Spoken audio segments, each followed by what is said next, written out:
कामाक्षी देवी की जय. ओम श्री मात्रे नमः. 26வது ஸ்லோகம். மந்தஸ்மித சதகம். बिम्पोष्टत्युदि पुञ्चरञ्चितरुचिः त्वन्मन्दहासच्छटा कल्याणं गिरिसार्वभौमतनये कल्लोलयत्वाशु मे पुल्लन्मल्लिपिनत्तहल्लकमयी मालेवया वेशला श्रीकाञ्चीश्वरी मारमर्तितुलोर्मध्ये मुकुर्लम्भते बिम्पोष्टद्युदिपुञ्चरञ्चितरुचिः त्वन्मन्दहासच्छटा कल्याणं गिरिसार्वभौमतनये कल्लोलयत्वाशु मे पुल्लन्मल्लिपिनत्त हल्लकमयी मालेवया वेशया श्रीकाञ्चीश्वरी मारमर्तितुरुलो मध्ये मुकुर्लम्भते. இதுல என்ன அழகா சொல்ற, பிம்போஷ்டத்யுதி புஞ்ச ரஞ்சித ருச்சிஹி த்வன்மந்தஹாசச்சட கல்யாணம் கிரிசார்வபௌமதனயே கல்லோலயத்வாசுமே புல்லன்மல்லிபினத்தகல்லகமயி மாலேவயா வேஷலா ஸ்ரீகாஞ்சீஸ்வரி மாரம் அர்த்திதுரோர் மத்தியே முகுர்லம்பதே. என்ன சொல்ற, கிரிசார்வ பௌமதனயே, மலை மகாராஜன், இமய பர்வதம், இமயமலை, அந்த மலை மகாராஜனின் புதல்வியே, பௌமதனயே. இது என்ன சொல்ற, ஸ்ரீகாஞ்சீஸ்வரி, ஸ்ரீ காஞ்சிபுரத்தோட நாயகியாக ஈஸ்வரியாக விளங்குபவளே அம்மா காமாட்சி. மாரம் அர்த்தித்து ருரோ மத்தியே முகூர் லம்பதே, மாரனை வென்ற அந்த பரமசிவனுடைய மார்பில்ல, எப்படி மார்பின் இடையே பிம்போஷ்டத்யுதி புஞ்ச ரஞ்சித ருசி ஸ்வன்மந்தஹாசச்சடா. இது எப்படி இருக்குன்னா, புல்லன் மல்லி பினத்த கல்லகமயி மாலேவயா வேஷலா, நல்ல மலர்ந்த மல்லிகைகளோடு எதை கட்டின மாதிரி எப்படி இருக்குன்னா, செங்கழுநீர் பூக்கள், இந்த நல்ல மலர்ந்த மல்லிகைகளோடு செங்கழுநீர் பூக்களில் சேர்ந்து கட்டின அப்படியே மெல்லிய மாலை போல. அதாவது அம்பாளோட மந்தகாசத்தோட கொத்து எது, அது வெண்மை நிறம். அடுத்தது அம்பாளோட இதழ் எப்படி இருக்கு, அதரங்கள். பிம்போஷ்டத்யுதி புஞ்ச ரஞ்சித ருச்சிஹி த்வன்மந்தஹாசச்சடா அப்படிங்கிற. அப்போ அம்பாளுடைய எது, கோவை பழத்தோட ஒத்த இதழ்களோட அந்த ஒளி குவியல்கள், அதுலேருந்து தான் புன்னகை. அப்போ அது சிவப்பும் வெண்மையும் கலந்து எப்படி இருக்காம்னா, பரமசிவனோட மார்புல மல்லிகை, நல்ல மலர்ந்த மல்லிகையோட செங்கழுநீர பூக்களை சேர்த்து கட்டின மாலை, மெல்லிய மாலை போல அவர் மார்புல அப்படியே இருக்கு அப்படின்னு சொல்றாரு. என்ன ஒரு அழகான ஒரு இது பாருங்க, அவருக்கு கற்பனை எப்படி தோன்றி இருக்கு, அதுல அவரோட கவித்துவம் எப்படி வெளிப்படுறது. இத பார்த்தோம்னா, அப்ப அந்த புன்முறுவலோட கொத்து என்ன பண்ணணும், அந்த மங்களங்களை அலைமோத செய்யணும். கல்யாணம் கிரிசார் கல்லோல யத்வாசுமே அப்படிங்கிற. அப்ப அது எனக்கு மங்களங்களை எல்லாம் தருவதாக இருக்கட்டும், விளங்கட்டும் உன்னுடைய புன்னகை அப்படின்னு சொல்ற. அம்பாள் தன்னுடைய நாயகன் யாரு, பரமசிவன், அவளை புன்முறுவலோட நோக்கிறாளாம். எப்போ சொல்றா இல்லையா, அவளோட பார்வை அவரோட முகத்திலேயே இருக்கும் அப்படின்னு சொல்லிட்டோ. அப்ப அந்த புன்முறுவலோட அம்பாள் அவரை பார்க்கும்போது அந்த அதரங்கள்னா சொல்லியிருக்க கீழ் உதடு, அப்ப அதரங்களோட சிவப்பு, அந்த புன்முறுவலோட வெளுப்பு ரெண்டும் கலந்து மலர்ந்த மல்லிகை மலர்களோடு செங்கழி நீர் பூக்களையும் சேர்த்து கட்டின அழகிய மெல்லிய மாலை போல அவருடைய மார்பிலை விளங்குவது போல தோற்றமளிக்கின்றது அப்படின்னு சொல்றார். இது ஏற்கனவே 8வது ஸ்லோகத்துல என்ன சொன்னார் நம்ம பார்த்தோம். அம்பாளோட அந்த இது விசித்திர வர்ண சேர்க்கை, பகவானோட கழுத்தில் உள்ள அந்த கரு நீளமும் அந்த யமுனை நதியும் கங்கை நதியும் போல அப்படின்னு சொல்லி ஒரு விசித்திர வர்ண சேர்க்கை சொன்னார். அத மாதிரி இதுலயும் ஒரு வர்ண சேர்க்கையை ஏற்படுத்துறது. அதுல என்ன சொன்னார், பவதுசா கல்யாண சந்தோகினி அப்படின்னு இந்த சதகத்துல 8வது ஸ்லோகத்துல நம்ம ஒரு வார்த்தைகளை பார்த்தோம். அப்பேற்பட்டதாக இருக்கின்றதம்மா உன்னுடைய புன்னகையோட இது அப்படின்னு சொல்லிட்டு நம்ம பார்த்தோம். அந்த 8வது ஸ்லோகத்துல கருத்த யமுனை நதியோட வெண்மையான அந்த தேவ நதியான கங்கை கலந்து விசித்திர வர்ணம். அது எப்படி அம்பாளோட புன்னகையோட எப்படி ஆலிங்கனம் செய்யும் போது அவரோட கழுத்தில் உள்ள அந்த கருமை நிறமும் அம்பாளோட வெளுத்த புன்சிரிப்போட சேர்ந்து அப்போ ஒரு விசித்திர வர்ண சேர்க்கை. அது கல்யாணத்தை எனக்கு கொடுக்கட்டும், மங்களங்களை அள்ளி தருவதாக இருக்கட்டும், சுபத்தை கொடுப்பதாக இருக்கட்டும் நம்ம பார்த்தோம். ஏற்கனவே நம்ம ஆதிசங்கர பகவத்பாதர் சௌந்தரிய லகரில சொல்லியிருப்பா, அம்பாளோட சிவப்பு நிறமும் அந்த பரமசிவன் அம்பாளோட மடியில தலை வச்சு படுத்துட்டு இருக்கும் போது அது அம்பாளோட சிவப்பு வர்ணம் அவரோட வெளுத்த நிறத்துல இதாக்கி அதுல அப்படியே ஒரு வர்ண கலவை அவரோட நிறத்தையும் வெண்மை நிறத்தையும் அந்த சிவந்த நிறமாக. அப்போ அந்த 2 பேரோட இதற்கும் நிறைய அந்த வர்ணங்களோட சேர்க்கைக்கு அழகா கவித்துவத்தோடு வெளிப்படுத்துறார். நிறைய பார்க்கிறோம், நம்ம இப்ப அனுபவிச்சுட்டு இருக்கோம். அடுத்தது 27வது ஸ்லோகம் பார்க்கலாம். விப்ராணாம் சரத பிரம விப்ரமதசாம் வித்யோதமானாப்யசௌ காமாட்சி ஸ்மிதமஞ்சரி கிரதி தே காருண்யதாராரசம் ஆச்சரியம் சிசிரீகரோதி ஜகதீஷான் லோக்ய சைனாமகோ. இதுல என்ன சொல்றன்னா, ஆச்சரியம் சிசிரீகரோதி ஜகதீஷா லோக்ய சைனாமகோ காமம் கேலதி நீலகண்டஹ்ருதயம் கௌதூகலாந்தோளிதம் விப்ராணாம் சரத பிரவிப்ரமதசாம் வித்யோதமானாப்யசௌ காமாட்சி ஸ்மிதமஞ்சரி கிரதி தே காருண்யதாராரசம் ஆச்சரியம் சிசிரீகரோதி ஜகதீஷாலோக்ய சைனாமகோ காமம் கேலதி நீலகண்டஹ்ருதயம் கௌதூகலாந்தோளிதம். ஆந்தோளிதம் சொல்றார். அப்படி என்ன அழகு சொல்றார் பார்க்கலாம். காமாட்சியே காமாட்சியே, உன்னுடைய இந்த புன்னகை பூங்கொத்து, அது புன்னகையை எப்போது பூங்கொத்தான் சொல்றார் அவர். அது எப்படி இருக்கும்னா, விப்ராணாம் சரத பிரவிப்ரமதசாம், இப்ப சரத்காலத்து மேகத்தோட நிலையை அது கொண்டிருக்கின்றது, அதோட நிலையை அது வகித்துக் கொண்டிருக்கின்றது, விளங்கிக் கொண்டிருக்கின்றது. அதே மாதிரி அப்படின்ற அது என்ன இருக்கான், காருண்யதாராரசம், கருணாரசத்தை தாரையா அப்படியே பொழிகின்றதாக இருக்கின்றது. அடுத்தது ஆச்சரியம்ங்கிறார். என்ன ஆச்சரியப்படுறாருன்னா, சிசிரீகரோதி ஜெகதீச்சாலோக்கி சைனாமகம், உலகங்களை எல்லாம் அந்த புன்னகை குளிரச் செய்கின்றதம்மா. உன்னுடைய அந்த மந்தகாச பூங்கொத்து எப்பேற்பட்ட சிறப்பு வாய்ந்ததுன்னு சொல்றார். இதை காண்பதாலேயே எதோட இதயம், காமம் கேலதி நீலகண்ட ஹிருதயம். இதுல 2 இதை சொல்றார். நீலகண்டன் யாரு, பரமசிவன், இன்னொன்னு நீலகண்டம் மயில். அப்போ அது என்ன சொல்ற, நீலகண்ட ஹிருதயம் கௌதூகலாந்தோளிதம்.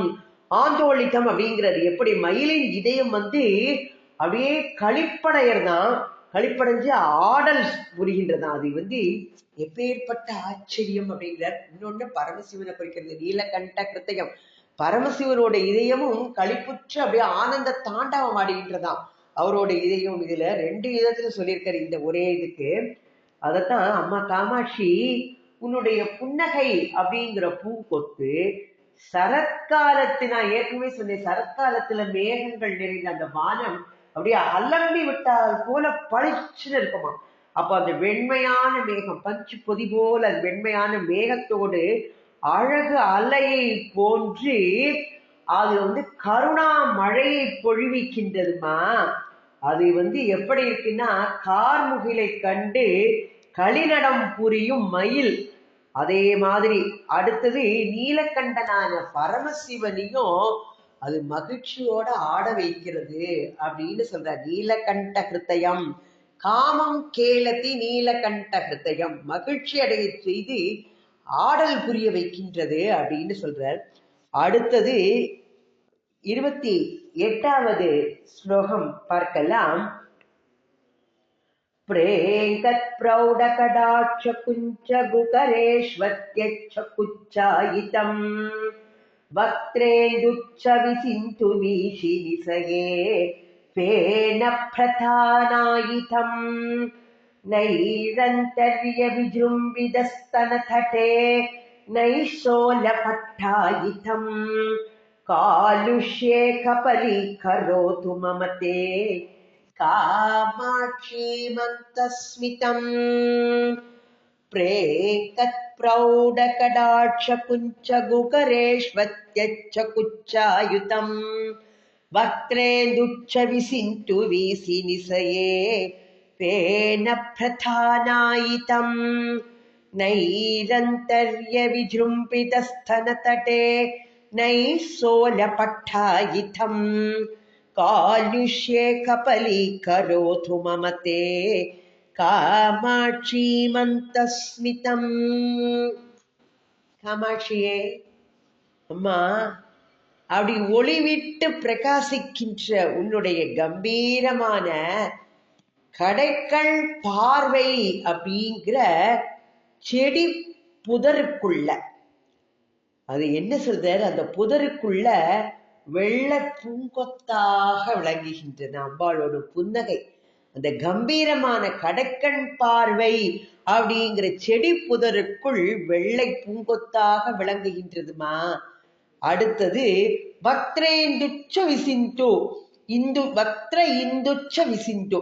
அப்போ முகம் என்னும் சந்திரனோடு நிலவென்னும் கடலில் அந்த அலைகளின் குவியலில் வீசி நிசையே பேன பிரதானாயுதம், அந்த அலைகளோடு குவியல்ல பரவிய நுரை, நுரை மாதிரி அம்பாளோட அது வெண்மையான நுரையில அம்பாளோட புன்னகை அப்படி இருக்குங்கிறார்.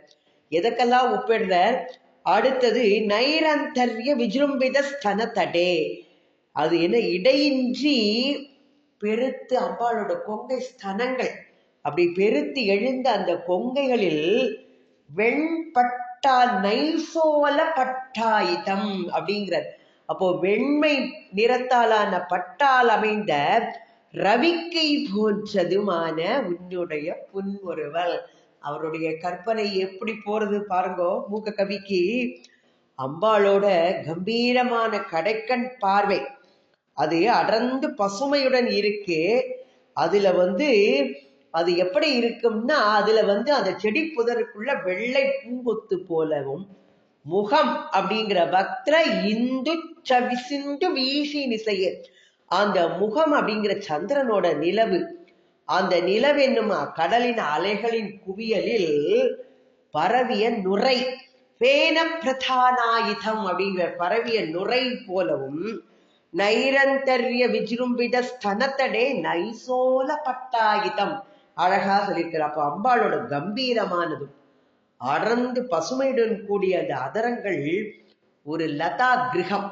அம்பாளோட லதா கிரகம்ங்கிற பிரேக்கத் பிரௌட கடாட்ச குஞ்சன்னு சொல்றாரு. அப்போ அந்த கடாட்சத்தோட இது அதுல அந்த செடிங்கிறது புதற்குள்ள பூத்த புன்முறுவல் வெண்மையான ஒரு பூங்கொத்தாகவும், சந்திரன் போன்ற முக காந்தி கடல் அலைகளின் நடுவே விளங்கும் நுரை போலவும், வட்சஸ்தலம் முழுவதும் ஆக்கிரமித்துள்ள அந்த பெருத்த ஸ்தனங்கள் இடையே இல்லாமல் ஆக்கிரமித்திருக்கின்ற அந்த பருத்த ஸ்தனங்கள் மீது பரவும் அந்த அம்பாளுடைய புன்னகை அந்த நகில்களை, அந்த குச்சஸ்தனங்களை மறைப்பதற்குரிய வெண்பட்டு ரவிக்கை. அது அழகா சொல்ற. ரைசோல பட்டாயுதம், வெண்பட்டு ரவிக்கை போல காட்சியளிக்கின்றதம்மா உன்னுடைய புன்னகை. அப்பேற்பட்ட புன்னகை எதை போக்கணும்? காலுஷே கபலீ கரோது, என்னுடைய கல்மிஷங்களை எல்லாம், என்னுடைய பாவங்களை எல்லாம் அது கபலீகரம் பண்ணணும், உட்கொள்ள வேண்டும். அத தோஷங்களை எல்லாம் நீக்கணும் அப்படின்னு வேண்டிக்கிறார் அம்பாள்கிட்ட மூககவி. நாமளும் அம்பாள்கிட்ட அந்த அவளோட புன்னகையினால எல்லாத்தையும் குடுமா எல்லா இது பாவங்களை எல்லாம் போக்குன்னு வேண்டிப்போம். அடுத்தது 29வது ஸ்லோகத்துல என்ன சொல்றாரு பார்க்கலாம். பீயூஷம் தவ மந்தரஸ்மிதமிதி வியக்தைவ சாபி பிரதா காமாட்சி த்ருவமீத்ருஷம் யதி பவேத் ஏதத் கதம் வா சிவே மந்தாரஸ்ய கதாலவம் ந சகதே மத்நாதி மந்தாஹினீம் இந்தும் நிந்ததி கீர்த்தி தேவி கலசி பாதோதி மீஷ்யாயதே. பீயூஷம் தவ மந்தரஸ்மிதமிதி வியக்தைவ சா பிப்ரதா காமாட்சி த்ருவமீத்ருஷம் யதி பவேத் ஏதத் கதம் வா சிவே மந்தாரஸ்ய கதாலவம் ந சகதே மத்நாதி மந்தாஹினீம் இந்தும் நிந்ததி கீர்த்தி தேவி கலசி பாதோதி மீஷ்யாயதே. காமாட்சி எப்பேற்பட்டவள்!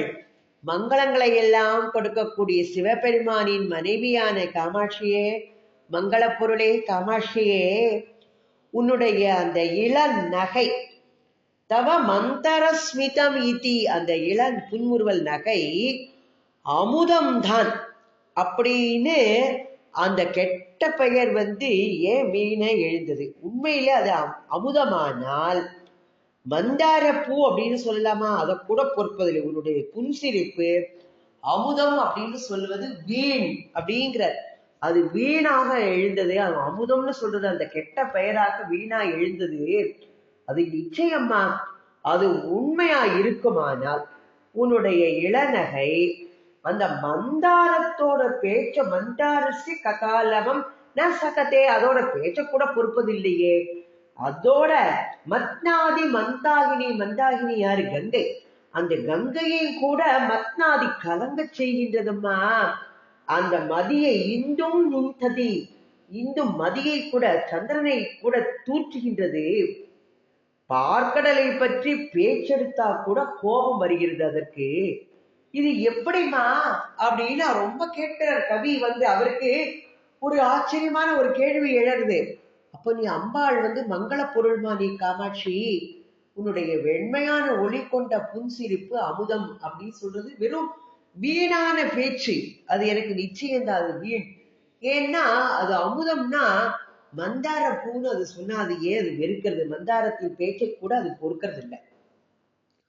கங்கையை கூட கலக்குகின்றது.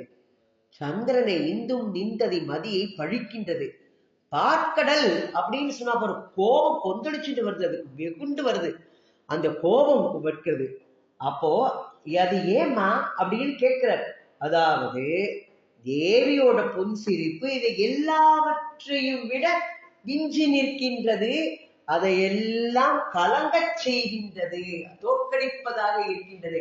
அம்பாளோட புன்னகைக்கு முன்னால இதெல்லாம் ஒன்றுமே இல்லை அப்படின்னு சொல்றாரு. அப்ப அம்பாளோட புன்னகைக்கு இதெல்லாம் தோற்று போயிடும், அதையெல்லாம் கலக்கமடைய செய்வதாக இருக்கின்றது அம்மா உன்னுடைய புன்னகைன்னு மூக்க கவி சொல்றார். அடுத்தது 30வது ஸ்லோகத்துல என்ன சொல்றார்? இது எப்படிமா அப்படின்னு கேட்ட ஆச்சரியமா கேட்டவர் 30வது ஸ்லோகத்துல என்ன சொல்றாருன்னு இப்ப அனுபவிக்கலாம். விஸ்வேஷாம் நயனோசவம் விதனுதாம் வித்யோததாம் சந்திரமாகாம் விக்யாதோ மதனாந்தகேன முகுடி மத்யே ச சம்மான்யதாம் ஆக்கிம் ஜாதமனேன ஹாசஜுஷமாமாலோக்ய காமாட்சி தே காலங்கீமவலம்பதே கலு தசாம் கல்மாஷஹீனோப்யசௌ விஸ்வேஷாம் நயனோத்சவம் विधनुतां विद्योततां चन्द्रमाकां विख्यातो मदनान्तकेन मुकुटी मध्ये च सम्मान्यताम् आखिं जातमनेन हासजुषमालोक्य कामाक्षि ते कालङ्कीमवलम्पदे खलु दशाम् கல்மாசகீனோப்யசௌ. இதுல என்ன சொல்றாரு பார்க்கலாம். காமாட்சி கூப்பிடுறார். அவர் காமாட்சி கூப்பிடுறாதே இருக்கிறது இல்ல. காமாட்சியே என்ன சொல்றார்? விஸ்வேஷாம் நயனோத்சவம் விதனுதாம் வித்யோதராம் சந்திரமாக.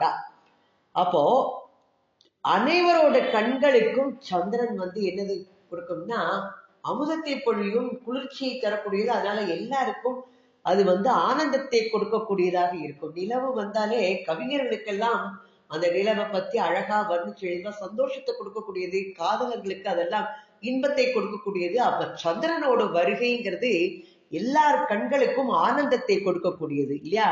அதெல்லாம் கொடுக்கட்டுமா, அதனால புகழ் பெற்று அது விளங்கட்டும். எனக்கு என்ன, அது மதனனை வென்ற மன்மதனை வென்ற பரமசிவன் தன் மகுடத்தின் நடுவுல அதை வச்சு ரொம்ப வெகுவா அதுக்கு ஒரு உயர்ந்த கதியை கொடுத்து வெகுமதியா வச்சுட்டு இருக்க. கொடுக்கட்டும், அதுவும் இருக்கட்டும்மா. ஆமா, இதனால என்ன ஏற்பட்டு விட்டது அப்படின்னு கேட்டார். அச்சந்திரன் களங்கமற்றவனாய் பாவமற்றவனாய் இருந்த போதிலும் உன்னுடைய புன்சிரிப்போட அந்த ஒளி பிரகாசத்தை பார்த்து அது களங்கமுற்ற நிலையை அடைகின்றது இல்லையா? இந்த சந்திரனுக்கு எத்தனை பெருமை இருந்தால்தான் என்னமா, உன்னுடைய புன்சிரிப்புக்கு முன்னால அது களங்கம் அடைஞ்சிடுறது அப்படின்னு இவரோட அழகான ஒரு கவித்துவத்தினால நம்மளுக்கு எடுத்து சொல்றார். அப்போ அம்பாளை என்ன சொல்றார்? சந்திரன் எல்லா கண்களுக்கும் ஆனந்தத்தை கொடுக்கக்கூடியது, கொடுத்துட்டு போட்டோம், மிகவும் பிரசித்தி, அதனால அவனுக்கு ஒரு இது இருக்கு, புகழ் இருக்கு, வெகுமதியா இருக்கு, அதுவும் இருக்கட்டும். பரமசிவனால தலையில தாங்கி கௌரவிக்கப்படுகின்றது, கௌரவிக்கப்படட்டும்மா. இதனாலலாம் சந்திரனுக்கு ஒரு பெருமை, பெரிய பெருமையா? அதெல்லாம் கிடைச்சிடாது அவனுக்கு. இந்த சந்திரன் களங்கமற்றவனாய் இருந்தால் கூட காலங்கீமவலம்பதே கலுதஷாம் கல்மாசகீனோப்யசௌ, அது என்ன பண்றது? உன்னுடைய புன்முறுவலோட ஒளியை பார்த்து, அந்த காந்தியை பார்த்து கலக்கம் அடைஞ்சு களங்கம் உள்ள நிலையை அவன் அடைந்து விடுகின்றான். அப்போ அம்பாளோட, தேவி காமாட்சியோட மந்தஸ்மிதம், அந்த புன்னகையின் முன்னால சந்திரனோட வெண்மை நிறம், அதோட பிரகாச பிரசித்தி, பரமசிவன் தலைமையில அது வச்சுருக்கிற இது பெருமைதான். அந்த இது என்னால இருந்தாலும் அம்மா உன்னுடைய புன்னகைக்கு முன்னால அதனால ஒன்றுமே செய்ய முடியாது, அது தோற்று போய் நிற்காமல் போய்விடும் அப்படின்னு சொல்றதுதான் இந்த தாத்பரியத்தை கொண்டு இந்த ஸ்லோகத்தை அமைச்சிருக்க. அப்ப அம்பாளோட புன்னகையை அவர் எவ்வளவு சிலாகிச்சு ஒவ்வொரு ஸ்லோகத்திலையும் நம்மளுக்கு எடுத்து சொல்லிட்டு இருக்காருன்னு நம்ம அனுபவிச்சுட்டு இருக்கோம். ஓம் ஸ்ரீ மாத்ரே நமக. ஓம் ஸ்ரீ ஆதிபராசக்தி மாதா கி ஜெய்.